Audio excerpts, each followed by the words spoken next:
Yang lebih bagus sebelum tidur rencanakan buat besok. Fa idza faraghta fansab. Besok mau ngerjakan apa? Sehingga seluruh yang telah kita siapkan itu begitu datang panggilan Allahu Akbar, rencana itulah yang kita bawa menghadap Allah supaya kita sampaikan, kita bacakan agar mendapatkan ridha Allah, taufik Allah, bimbingan Allah dalam sujud kita minta. Itulah sebabnya kenapa sholat pertama disebut dengan fajar dan sholat subuh, dan yang disebutkan bacaannya bukan sekedar sholatnya, untuk bertanya rencana apa yang sudah Anda siapkan di hari ini, doa apa yang Anda panjatkan di subuh ini, permintaan apa yang Anda sampaikan di subuh ini. Itulah sebabnya menggunakan kata Quran. Tinggal sholat selesai. Apakah terkoneksi dengan Allah atau tidak itu perkara lain. Nah, karena itulah kemudian diikat di ujung ayat itu ketika sholat disebutkan innas sholata. Kenapa menggunakan alif lam? Karena kita mesti pastikan semua bagian sholat yang kita tunaikan itu terkoneksi kepada petunjuk dan ajaran Nabi, sehingga bukan hanya bacaan yang kita ungkapkan di lisan, gerakan yang kita lakukan, tapi juga ada hikmah yang kita pahami, bacaan yang kita mengerti, gerakan yang kita dalami, wa yuzakkikum, ada pengaruh kepada jiwa, sehingga kita menemukan sesuatu yang baru dalam hidup kita. Wa yu'allimukum ma lam takunu ta'lamun. Nah, ini tipikal ciri orang beriman, yang dengan itulah kemudian dia memburu waktu sholat yang telah ditetapkan. Inna sholata kanat 'alal mu'minina kitaban mauquta. Dia buru, jadi bukan dia tunggu, dia buru itu. Dia buru. Dan saat dikumandangkan konektivitas panggilan sholat, nanti getaran imannya itu mengkonfirmasi.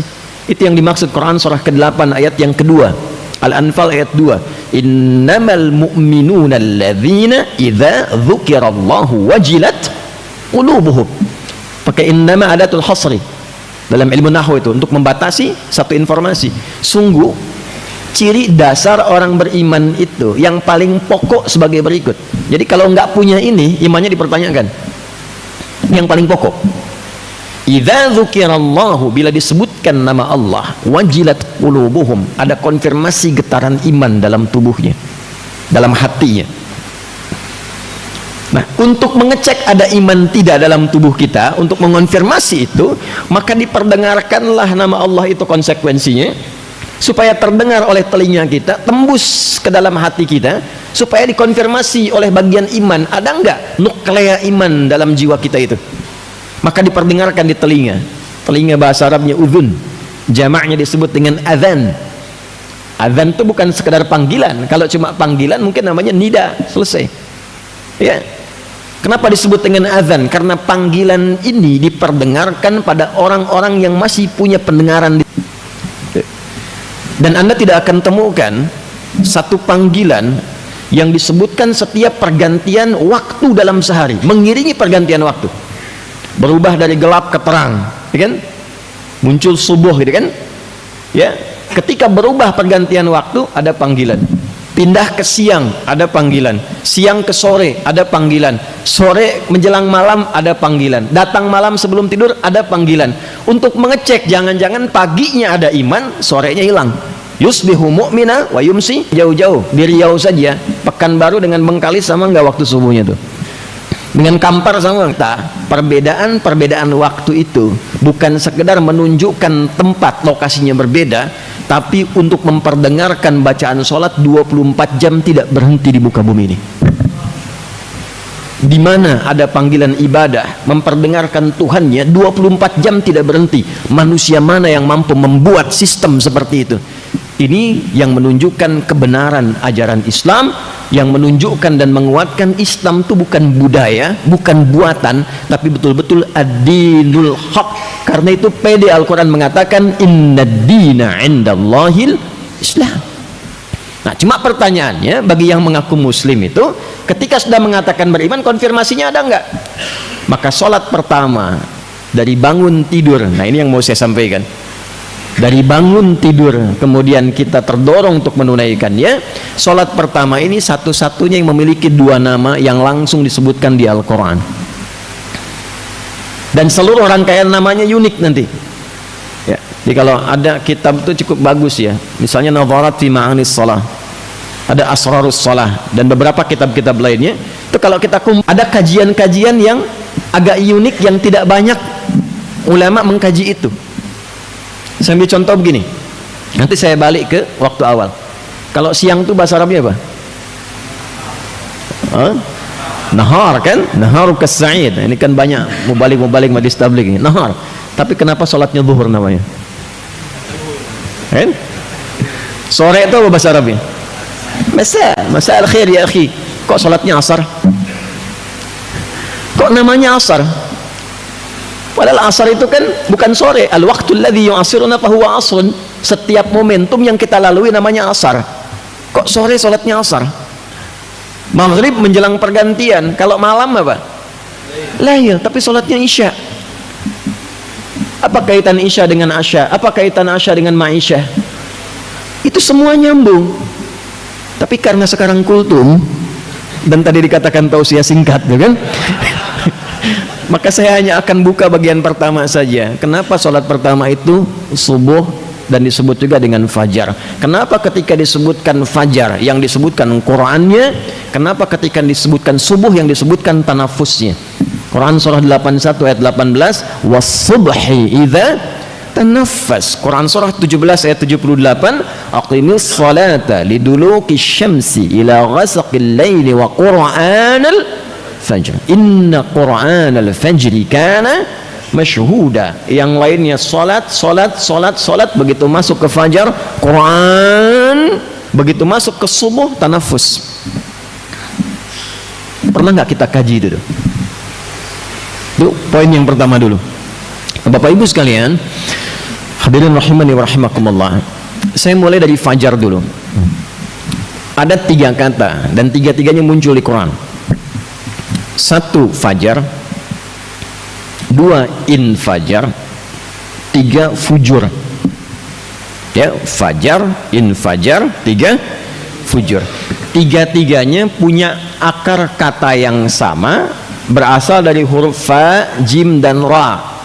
Yang asal mula katanya adalah sesuatu yang memancar, ya, terhadap respon dari satu hal. Jadi ada satu pancaran, ya, untuk merespon satu hal, keluar pancaran itu. Jika yang dimaksud responnya fisikal, keluar memancar secara material, itu digunakan kata infajar namanya. Contoh gini, Umri mau bor air nih, aksi sosial misalnya ke satu daerah, mau bor air. Ketika dibor, airnya keluar, memancar kan ke atas. Nah, itu namanya infajar, materinya keluar. Ya, contoh Quran surah kedua ayat 60. 12 kabilah suqizatmu supaya mengeluarkan 12 mata air langsung supaya enggak rebutan 12 nih. Maka turunlah firman Allah, pukulkan tongkatmu yang kayu ke batu itu untuk menunjukkan ini mukjizat. Kayu sama batu kuat mana? Batu. Tapi untuk menunjukkan tongkat ini ada mukjizatnya, pukulkan kayu ke batu yang pecah batunya. Nanti memancar dari batu itu 12 mata air. Wa idzistasqa Musa liqaumihi faqulna dharib bi'asakal hajar. Asa hajar, bi'asakal hajar. Fanfajarat, bukan fafajarat. Fanfajarat min husnata asyrata aina, memancarlah 12 mata air. Tongkatnya Musa alaihi salam kayu, dipukulkan ke batu yang pecah batunya keluar 12 mata air. Anda pengen tes tongkat emas Anda itu mukjizat bukan? Pukulkan ke batu, keluar 12 air mata itu. Pecah tongkatnya. Ya, keluar fajar, infajar. Kalau Anda memberikan respon ke dalam diri, ke jiwa nih, lalu sampainya bukan ke takwa, sampainya ke nafsu, ya, maka ada respon dari nafsu itu keluar. Nah, responnya disebut fujur namanya. Fujur. Ya, keluar dari sini kok lihat alas kakinya bagus amat gitu. Punya si Ahmad aja nggak sebagus itu misalnya kan. Nah, masuk itu ke nafsu, diprovokasi oleh setan. Kan cuma 2. Kalau bukan dimotivasi oleh malaikat, diprovokasi oleh setan. Cuma 2 itu saja. Yang bekerja untuk takwanya itu adalah malaikat, disebutkan 88 kali dalam Al-Quran. Yang bekerja memprovokasi nafsu itu setan. Setan disebutkan 88 kali di Quran. Jadi setiap kali kita ingin mengambil keputusan, yang akan merespon itu hanya 2 kemungkinan. Kalau bukan takwa, itu fujur. di nafsunya. Karena itu tempatnya disebut dengan kolbun, karena selalu ada yang koluba, ya, ada dinamika di dalamnya, selalu bergetar, berbolak-balik, karena selalu ada dua bagian ini. Kalau bukan mengajak, mengejek. Ya, Anda kan bangun tidur saja dengar adzan kan dua, putuskan cepat berangkat atau tunggu sebentar, matikan alarm, atur lagi. Kan? Ya, nah maka ketika diberikan misalnya respon itu oleh setan, ya, lalu disambut oleh nafsu, itu yang keluar pancarannya fujur namanya, mengeluarkan aura keburukan yang disebut nanti ketika keluar disebut dengan su. Ya, ini yang dimaksud Quran surah ke-12 ayat 53. Wa ma ubarri'u nafsi innan nafsa la'ammaratum bis-su. Bagian mana yang ada di nafas yang ada su di situ, itu yang disebut fujur, lawan dari takwa. Lawan ini, ya, paradoks ini ditampilkan di Quran surah 91 ayat 7 sampai 10. Wa nafsi wa ma sawwaha fa alhamaha fujuraha wa taqwaha. Qad aflaha man zakkaha wa qad khaba man dassaha. Kaifal husul ala al-falah bi istimali tazkiyah. Bagaimana mendapatkan falah? Dengan menekan fujur ini supaya tazkiyah itu keluar. Maka diperdengarkan di telinga kita, hayya 'alal falah. Disambut oleh kita untuk fungsi tazkiyah, mengerjakan apa? Salat. Diperdengarkanlah sejak awal bangun supaya tazkiyahnya fungsi, fujurnya ditekan, yang muncul di takwa. Takwa itulah yang nanti akan memancarkan gelombang merespon panggilan azan. Respon itulah yang disebut dengan fajar. Makanya kenapa subuh itu saat panggilan pertama responnya disebut dengan fajar, untuk memberikan kesan bahwa saat kita mendengar itu ada bagian respon sinyal takwa yang merespon itu, dan ada getaran dalam jiwa kita, sudah bangun, waktunya kita menghadap Allah. Ditandai dengan cahaya fajar yang muncul secara material, membelah kegelapan malam, memunculkan cahaya terang. Ya, ini bukan ilmu takatik ya, ini ada bacaannya nih. Awas nih, ini saya tidak terlalu senang ngaji dengan pendekatan tafsir medsos. Ya, tak takayuk taktiku, tiktokan gitu kan. Fasbakayu facebooku, facebookan, ya. Tabayatubu, youtuban, instagramu, instagraman. Muncul semua tuh. Balik ya. Nah, jadi fajar itu menjadi penting karena itu sinyal awal pembuktian kita sebagai insan beriman. Itulah sebabnya kenapa sholat di Quran satu-satunya yang disebut sebagai bagian dari penentu iman, namanya iman. Zakat tidak disebut iman, puasa tidak disebut iman, walaupun dibuka dengan ya ayyuhalladzina amanu, tetap siamnya disebutkan. Tapi sholat ketika disebutkan dia menjadi penentu iman. Al-Baqarah ayat 143 di ujung ayatnya, wa ma kana Allahu liyudhi'a imanakum. Al-farqu bainal mu'min wal kafir tarkus shalah, kata Nabi. Jika Anda ingin cek perbedaan orang yang sudah beriman dengan yang belum, lihat salatnya. Itu. Baik. Saya agak cepat karena tausiah singkat ini. Ketika direspon itu oleh cahaya iman kita yang terpancar, apa yang kita bawa menghadap Allah? Ternyata beda. Enggak sama. Apa perbedaannya? Maka disambungkanlah oleh kita, lompat dulu ke Quran surah 81 ayat 18. Was-subhi idza tanaffas. Dan aku bersumpah demi waktu subuh apabila tanaffas, semua aktivitas itu dimulai dengan mengeksekusi setiap gerakan-gerakan, rencana-rencana yang sudah terukur dan matang. Jadi Allah itu membuat sistem kehidupan yang terukur dan matang, yang semua makhluk mengerjakan itu sejak subuh dimulai berputar itu. Ya, kalau bahasa kita bersamaan dengan nafas yang mengalir itu, maka kegiatan dimulai. Silahkan cek tumbuhan itu mulai mengeluarkan oksigen itu kapan? Subuh. Karbon dioksida diserap, oksigen keluar. Saya buktikan itu di Belanda, Pak. Untuk membuktikan itu, qadarullah waktu di Belanda di Utrecht. Kalau di sini kan kedengaran adzan. Saat kami di Delft, di Utrecht tepatnya, itu kan ngecek jam berapa subuhnya tuh di Belanda, daerah Utrecht. Qadarullah flatnya itu, apartemennya, Itu penginapannya tuh di area-area yang rimbun dengan tumbuhan pepohonan. Dekat kanal, ada 13 kanal yang tersambung ke seluruh wilayah provinsi di Belanda itu. Dan kalau nanti ada waktu main-main ke Delft itu ada tempat VOC di situ. Saya pernah menduduki markas VOC 20 menit tuh. Untuk riset. Itu mohon maaf tuh ya, teman-teman yang kita Majlis Tabligh, kemudian di sini ada teman-teman di Umri. Ini nggak ada 1/5 luas ruangan VOC dari ruang masjid ini. Ruangannya kecil, cuma di depannya gudangnya besar, memanjang dari kali, yang kali itu menyambung nanti ke Samudra Hindia. Jadi kalau ngambil dari kita itu rempah-rempah, mereka langsung ngambil kapal, itu langsung berhenti depan gudangnya, bongkar muatnya. Tapi poinnya bukan itu. Saya kembali ke Utrecht. Jadi sebelum 5 menit sebelum waktu subuh tiba, saya keluar. Tidak ada segar-segarnya. Padahal semua isinya pohon, dan itu udaranya luar biasa. Begitu masuk ke waktu subuh, itu berubah drastis, segar semua, oksigen muncul.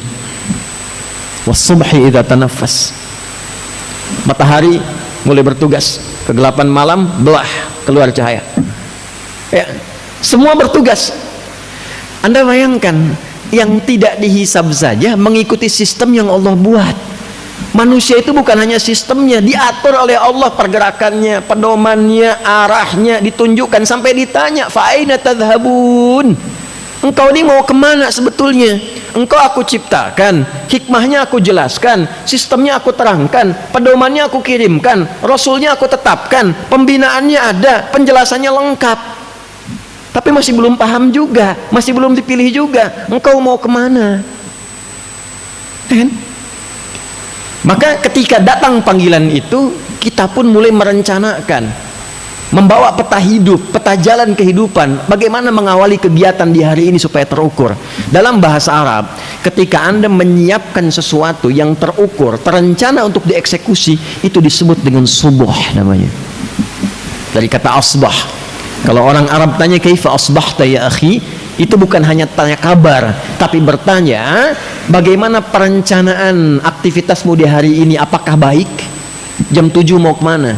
Jam 8 di mana? Jam 9 kerjakan apa? Jam 12 mau kemana? Zuhur mau di mana? Asar di masjid mana? Sampai Isya jam berapa Anda tunaikan, di masjid mana Anda lakukan?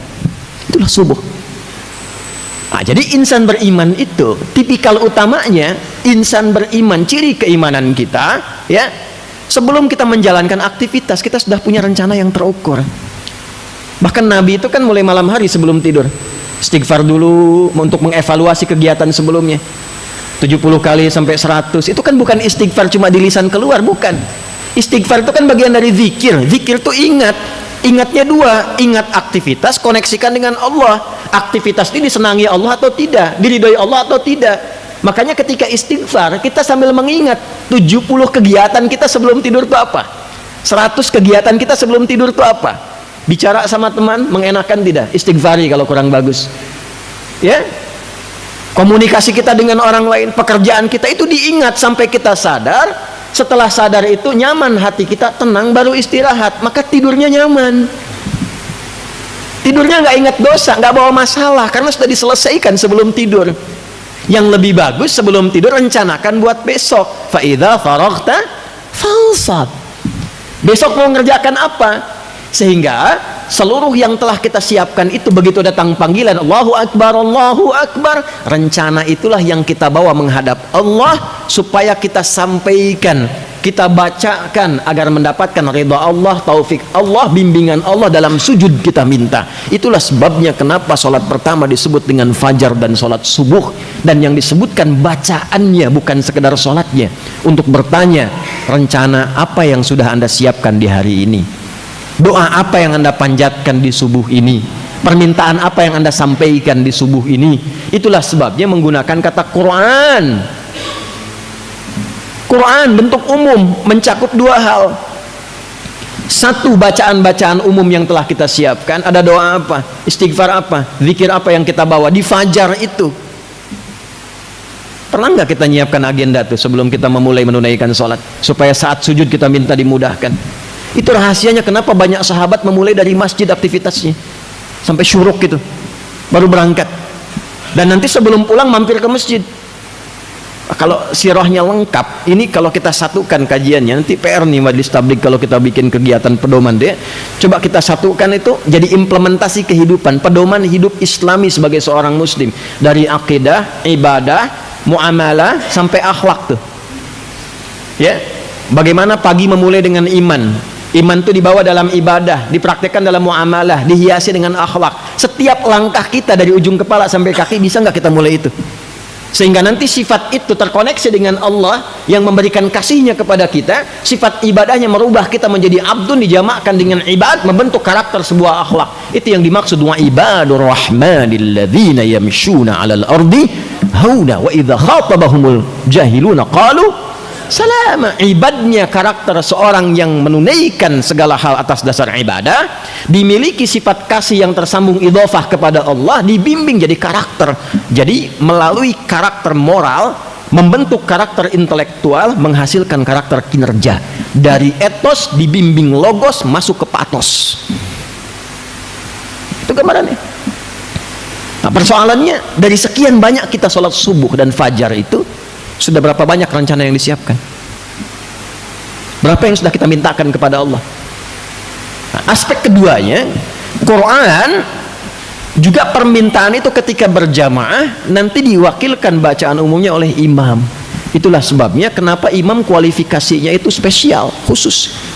Karena di antara makna Quran kalau idhafah itu di antara maknanya Al-Quran yang dibacakan. Quran surah 75 ya.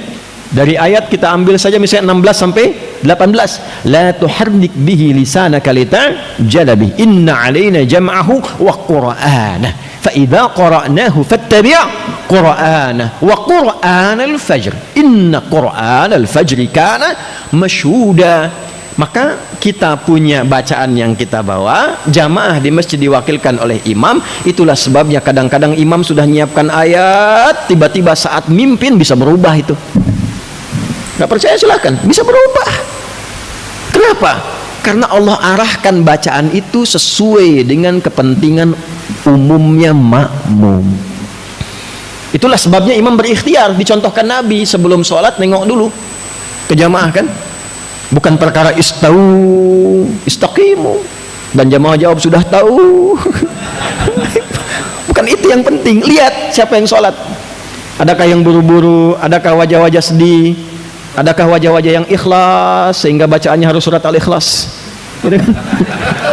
Nggak kuat berdiri lama ya kan? Itu semua dilihat. Maka ketika kemudian ada kan yang sebelum itu lihat dulu. Saya itu masuk ke tempat murojaah imam di Masjid Nabawi, undangan khusus. Ya, Syekh Hudzaifi itu masih murojaah apa? Ngecek imam-imam yang lain, yang muda-muda setoran sebelum dimulai sholat. Kami diundang masuk. Lihat diskusi. Setelah itu dibawa ke makam Nabi, udah selesai ke Raudhah dan sebagainya. Itu masih murajaah, kan ada CCTV. Kita kan lihat, oh ini makmumnya siapa, gambarannya bagaimana, baru dipilihkan surah sesuai dengan keadaan makmum berdasar gambaran imam. Tapi kadang-kadang ketika itu pun saat mulai bertakbir itu bisa berubah surat yang dibaca. Coba kenapa nggak disambungkan ayat 16 tiba-tiba inna anzalna tuh? Dari surat 2 ke surat 97 kan lompatannya jauh itu. Itu kan nggak tiba-tiba pengen dibaca begitu saja itu. Beda sifatnya itu lain. Nah itu yang saya maksudkan. Ayo coba kita gabungkan 4 elemen ini. Sehingga ketika kita gabungkan berwujudlah kemudian menjadi bagian manusia yang paripurna. Nah sekarang pertanyaannya, ada nggak bimbingan merencanakan kegiatan untuk menjalani visi hidup dimulai dari subuh? Nah itulah nanti yang akan kita bahas dalam bahasan khusus di sesi Majelis Tabligh setelah ini, supaya nanti kita punya pedoman yang akan ditebarkan kembali sehingga umumnya ya masyarakat Indonesia baik yang tergabung di Persyarikatan Muhammadiyah atau juga yang kawadir yang lainnya bisa mendapatkan manfaat dari kajian-kajian yang bisa kita rumuskan di kesempatan ba'da subuh ini. Saya kira saya mohon maaf kalau tausiah singkat ini tidak begitu singkat, tapi untuk menajamkan apa yang saya sampaikan supaya setidaknya kita bisa memahami dengan lebih maksimal. Subhanakallahumma rabbana wa bihamdika nashhadu an la ilaha illa anta nastaghfiruka wa natubu ilaik wa akhiru da'wana alhamdulillahi rabbil alamin. Nasrun minallah fathun qarib wa basyiril mu'minin. Assalamualaikum warahmatullahi wabarakatuh.